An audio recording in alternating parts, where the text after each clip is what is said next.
The English version of the greatest estate developer Webtoon had been launched pretty recently. Fans of Lout of Count's family, or at least those who had read some chapters from that series, would find many similarities between the two. I'll be breaking them down in this video. For the sake of those who are only familiar with one or neither of them, let's first have a quick recap of the plot of those two series. In Lout of Count's family, which is alternatively translated as Trash of the Count's family, the main character was transmigrated into the novel wherein he is now in a body of a minor villain who was badly beaten up by the protagonist. That is, assuming the events in the novel will still happen. So, in order to escape that fate, the main character does everything he can to change the course of the story. While in The Greatest Estate Developer, which is alternatively translated as The Greatest Estate Designer or The World's Best Engineer, the main character is a civil engineering student who transmigrated into a novel wherein he is now in the body of a noble whose family is in a mountain of debt. Using his knowledge from our world, he helps out his new family and builds a better future in that world. These two titles are kingdom-building manhwa that have a main character who got transmigrated into a fantasy novel with a medieval European ambience.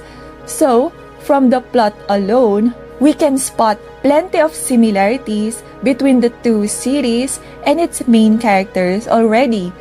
Now, let's go into the details, starting with the main characters. On both series, the original versions of its main characters are South Koreans with a Kim surname. We have Kim Rok-soo, then Kim Soo-ho. Both of them were just reading the novel and then they dozed off. But when they woke up, they had been transmigrated to the novel they were just reading and they have no idea why. Apparently, they were transmigrated before the main story of the novel started. Since they have read the novel, they already know what's going to happen next. That knowledge of the future helped a lot in doing preparations and in having advantage over other characters. Because of this special advantage and their cunning personality, they tend to scam other characters to get away from trouble or to get what they want. These guys are actually pretty smart as well. Rok-soo is able to remember anything that he likes, while Soo-ho is a college student with scholarship. So, they use their brains and work hard in order to survive and to receive lots of money. Both of them love money a lot. They both want to have an easy life after they become super rich too. So, they are willing to do whatever they could in order to achieve that dream. But, unfortunately for them, they got into a body of a noble with a bad reputation. The original Cale and Lloyd were drunkards, and the end of their story had something to do with drinking even. Despite their terrible attitude though, the original Cale and Lloyd weren't really as bad as they appear.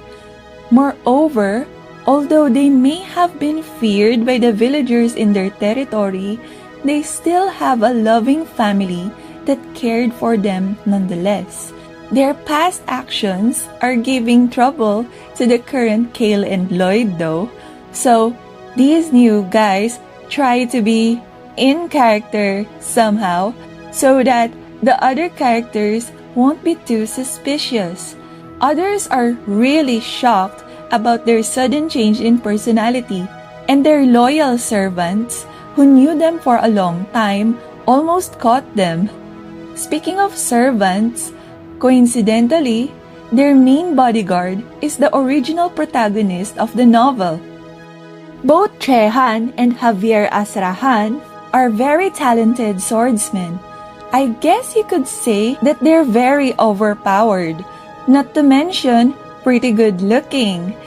the original version of these protagonists used to be the lonely types. They have lost the people very dear to them, you see. They didn't have a very good relationship with the original Cale and Lloyd either. The original Cale was even beaten up really badly by Han himself, while Javier's disapproval to the original Lloyd can be measured by numbers even. Yeah, it's a negative number. But of course, things have changed thanks to the current Cale and Lloyd. Han and Javier had even become very loyal and attached to the new main character. These main characters both got transmigrated into a fantasy novel, namely Birth of a Hero and Night of Blood and Iron.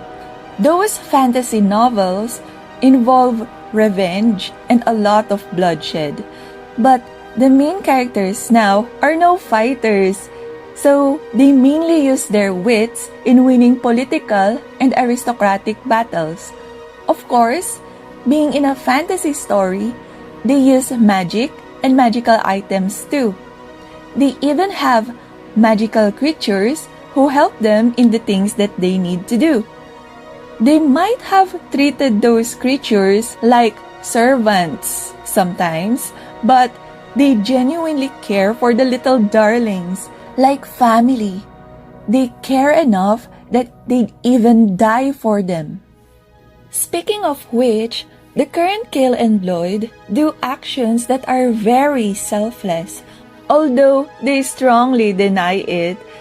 Because of their self-sacrificial personality, the number of people and beings that follow and care for them keeps on becoming bigger.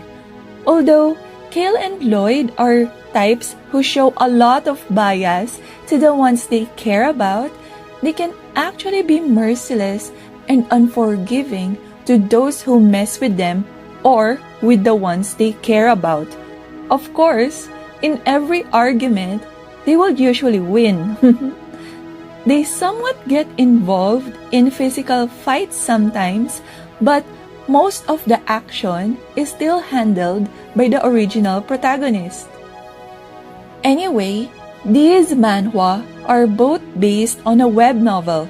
The art style of both the novel and the webtoon are very nice. Amusingly, these two series are sometimes mistaken as BL. Well, it's hard to blame people who think such, since there are some panels that are quite questionable. But to those who are not comfortable with such, don't worry. Neither of them have boys' love, despite the occasional fruity bromance moments. So, if you haven't done so yet, I highly encourage you to start reading these series as soon as possible. The webcomic version of Lout of Count's family is available in Tapitoon and Coppin Comics, while The Greatest Estate Developer is available in Webtoon. I hope more people had become motivated to start reading at least one of the mentioned titles. But if you know them already, then I hope this video had helped you learn new stuff and love them even more. As always, likes, shares, comments, and subscriptions will be highly appreciated. Thanks for watching. See you in the next video. Bye!